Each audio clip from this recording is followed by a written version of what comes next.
জয় ঠাকুর। শ্রী শ্রী রামকৃষ্ণ পুঁথি চতুর্থ খণ্ডের অন্তর্গত আমরা পাঠ করছি ভক্তদের সঙ্গে নানা রঙ্গ এই অধ্যায় থেকে। আজ আমরা এই অধ্যায়ের চতুর্থ দিন পাঠ করব। পর্ব 714, পৃষ্ঠা সংখ্যা 464। এর আগের দিনের পাঠে আমরা দেখেছি ঠাকুর নিজে বুঝতে পারতেন তার কাছে কোন দেবদেবী কোন শরীর নিয়ে কোন ভক্ত হিসেবে কখন হাজির হচ্ছেন, এবং তিনি যেহেতু অবতার ও বরিষ্ঠ তিনি সমস্ত কিছু বুঝতে পারতেন। তেমনই একটি ঘটনা গতদিন আমরা পাঠ করেছি। ঠাকুরের কাছে যখন একদল সম্ভ্রান্ত বংশীয় কুলশীল রমণীরা এসেছেন একদিন, তাদের মধ্যে ঘোমটা পরিহিতা এক রমণী, যার বয়স অনেক কিন্তু তাকে দেখতে একেবারে যুবতীর মতো, অনেক সন্তানের মা তিনি ঘোমটা থেকে বসে আছেন। ঠাকুর কিন্তু বুঝতে পেরেছেন ইনি যে সে মানুষ নন, ইনি একজন দেবী ঠাকুরানী। তিনি তার ভক্তদেরকে ডেকে নির্দেশ দিলেন যে তোমরা যদি একে চিনতে চাও তাহলে গন্ধপুষ্প দ্রব্য ইত্যাদি দিয়ে আরাধনা করো, দেখবে বুঝতে পারবে। তার কথা অনুযায়ী ভক্তরা যখন সেটি করলেন, দেখলেন যে তিনি বাহ্য জ্ঞান হারিয়ে ফেললেন, সমাধিস্থ হলেন। যিনি জপ ধ্যানের কোনো কিছুই জানতেন না তিনি সমাধিতে পৌঁছে গেলেন। ঠাকুর তাই বুঝতে পেরেছিলেন যে তিনি এই ভদ্র মহিলা একজন সাধারণ মানুষ নন, ইনি দেবী ঠাকুরানী। এই অংশ গত দিনের পাঠে আমরা দেখেছি। তারপরের অংশ আজ আমরা পাঠ করবো, যার মধ্যে দিয়ে দেখবো ঠাকুর বিভিন্ন সময়ে বিভিন্ন ভক্তদের সঙ্গে কিরকম ভাবে রঙ্গ খেলা করেছেন। প্রভু ভক্ত সাধারণ নিয়মের পার করিলেও পাপ কর্ম পাপ নহে তার, প্রজার শাসনে যত রাজার আইন, রাজকুমারেরা নহে তাহার অধীন, প্রভুর বচনে শুনো তাহারও প্রমাণ। একদিন শ্রীমন্দিরে নিজে ভগবান বিমরস মন ভক্ত বিষ্ণুর কারণে, আত্মহত্যা কইলা যে বা পিতার তারণে, বহু পূর্বে কহিয়াছি বিশেষ খবর, বালক বয়স বিষ্ণু এরে দহে ঘর, সন্নিকটে উপবিষ্ট ভক্তগণে কন, বিষ্ণুর কারণে আজি মন উচ্চাটন, বিদ্যালয় ভুক্ত তেহ বালককে বল, রতিমতি ভগবানে বুদ্ধি নির্মল, পাঠে অনুরাগ তার নাহি ছিল তত, এখানে আমার কাছে সর্বদা আসিত, একবার ঘর ছাড়ি দূর দেশে যায়, পশ্চিম অঞ্চলে কোন আত্মীয় যেথায়, সুরম্য সে স্থান বড় মনেরও মতন, সুন্দর প্রান্তর মাঠ কাছে আছে বন, নানাবিধ বৃক্ষরাজি সহ শৈলমালা, অবিরত বিরাজিত প্রকৃতির খেলা, যোগপ্রিয় ধ্যানানন্দ মনেরও মনোমত স্থানে,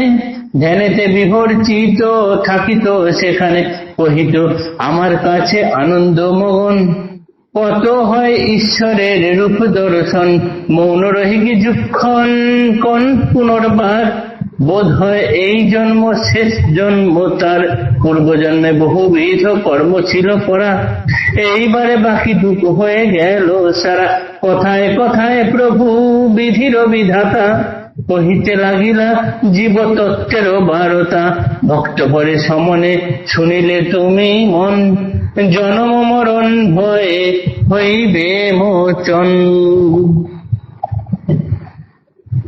ঠাকুর এইবার বলছেন যারা প্রভু ভক্ত তারা সাধারণ নিয়মের পার, অর্থাৎ তাদের ক্ষেত্রে সাধারণ নিয়ম কাজ করে না।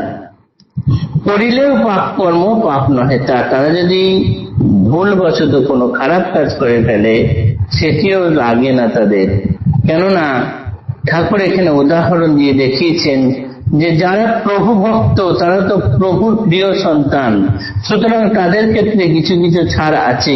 যেমন যে রাজা আইন তৈরি করেন সেই আইন প্রজাদের জন্য, রাজার যে পুত্র আছে রাজপুত্র বা রাজকুমার তাদের জন্য কিন্তু নয়, তাদের ক্ষেত্রে এসব কোনো আইন খাটে না, বা হলেও খুব সামান্যতম। এইভাবে ঠাকুর বুঝিয়েছেন যে প্রভু ভক্তদের ক্ষেত্রে অনেক রকম নিয়ম শিথিল্য দেখা যায়। এরপর ঠাকুর নিজেই একদিন বুঝিয়ে দিয়েছেন কিরকম না, তিনি একদিন বসে আছেন মায়ের মন্দিরে, খুব বিমর্ষ লাগছে দেখতে। জিজ্ঞাসা করলে জানা গেল যে তার কাছে বিষ্ণু নামের একটি যুবক আসতো। সেই যুবক এখানে আসা তার বাবা পছন্দ করতো না, তাকে যথেষ্ট পেটাপেটি করতো, মারতো। সেই কারণে সে রাগ করে একবার এই এই বাবার বাড়ি ছেড়ে সে পশ্চিমাঞ্চলে পর্যন্ত চলে গিয়েছিল। অনেকদিন থেকে সেখানে গাছ গাছরা বন জঙ্গল দেখে খুব ভালো লাগতো, তার সেখানে সমাজ জপ ধ্যান করতে খুব ভালো লাগতো। সেইখান থেকে ঠাকুরকে একটা চিঠি লিখেছিলেন পর্যন্ত যে আমি এখানে আছি, আমার খুব সুন্দর জপ ধ্যান হয় এবং কতবার ঈশ্বর দর্শন হয়েছে।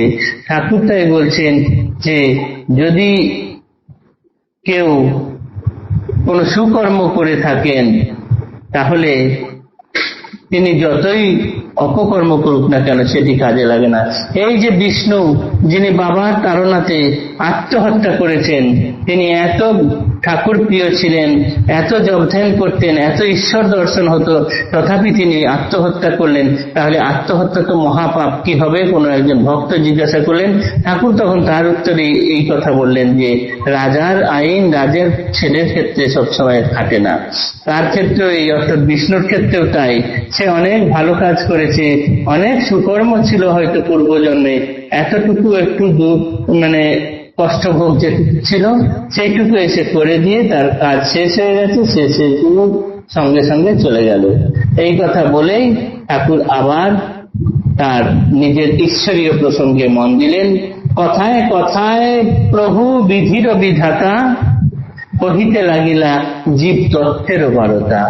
ভক্তি ভরে সমনে শুনিলে তুমি মন, জনম মরণ ভয়ে হইবে মোচন। আজকের পাঠ এতটুকুই থাকলো। আগামী দিনে এই প্রসঙ্গে আরো আলোচনা করব। জয় ঠাকুর, নমস্কার।